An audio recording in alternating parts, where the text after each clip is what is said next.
संध्या का समय था। सूर्य अस्तांचल में छिपते जा रहे थे। रिमझिम बरसात हो रही थी। अंधेरा होने को था। एक पंडित जी बगल में पोथी पत्रा दबाए हुए जल्दी जल्दी आगे बढ़े जा रहे थे।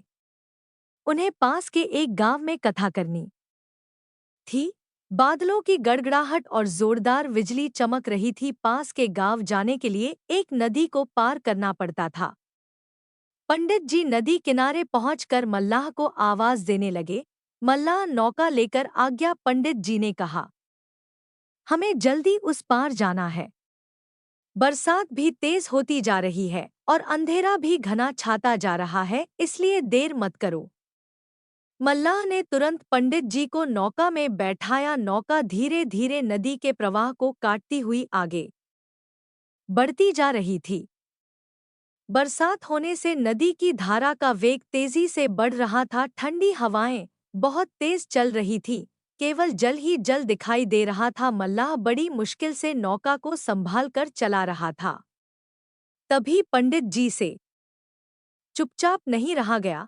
वह बोले, मल्लाह तुम्हारा नाम क्या है? उसने उत्तर देते हुए कहा, मेरा नाम भीमा है। पंडित जी ने कुछ देर बाद फिर कहा, तुम कितने पढ़े लिखे हो? भीमा जी, बिल्कुल नहीं, मैंने तो स्कूल का मुंह तक नहीं देखा है। मैं तो बचपन से ही नौका चलाना जानता हूँ और मैं बचपन से ही गंगा माँ की गोद में पला बढ़ा हूँ। पंडित जी, अरे अरे भाई, तुम्हारा 1% जीवन तो बेकार ही चला गया है, किंतु शेष को तो अभी बचा सकते हो। भीमा ने कहा, मुझे नौका चलाने से फुर्सत ही नहीं मिलती। सुबह से लेकर शाम तक लोगों को इस पार से उस पार, उस पार से इस पार करता हूँ। पंडित जी कुछ क्षण के लिए चुप हो गए। भीमा को नौका संभालने में बड़ी कठिनाई हो रही थी। उसका ध्यान नौका में स्थिर था। पंडित जी से फिर नहीं रहा गया। वह बोले, भीमा, तुम कुछ ज्ञान की बातें जानते हो? भीमा ने कहा, नहीं, मैंने आज तक किसी संत महात्मा के दर्शन तक नहीं किए हैं। केवल नाव चलाने में पारंगत हूँ, इसके अलावा कुछ भी नहीं। पंडित जी ने कहा, भीमा, तुम्हारा आधा जीवन व्यर्थ ही नष्ट हो गया। इस तरह काम नहीं चलेगा। मोक्ष प्राप्ति के लिए कुछ तो करना ही पड़ेगा। पंडित जी की बातों को ध्यान में रखते हुए भीमा नौका को बड़ी सजगता से चला रहा था। नदी धीरे धीरे उफान पर आ रही थी और तेज लहरें लेने लगी। दोनों बातचीत करते जा रहे थे।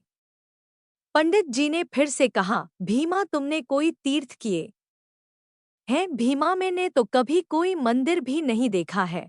पंडित जी, अरे, अब तो तुम्हारा 1/3 जीवन बर्बाद चला गया। अब क्या करोगे?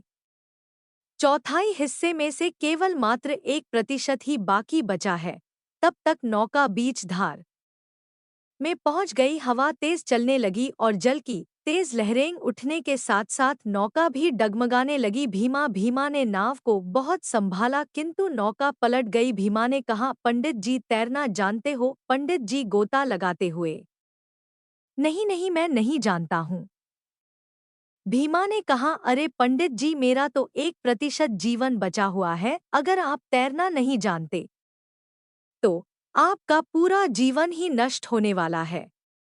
भीमा तैराकी का खिलाड़ी था। उसने पंडित जी को धीरे धीरे किनारे पर लगा दिया। पंडित जी का बुरा हाल हो गया। पोथी पत्रा नदी में बह गए। जैसे तैसे जान बची। भीमा ने कहा, पंडित जी, कोरा ज्ञान किसी काम का नहीं होता है। ज्ञान के साथ साथ करने का अनुभव भी जरूरी होता है।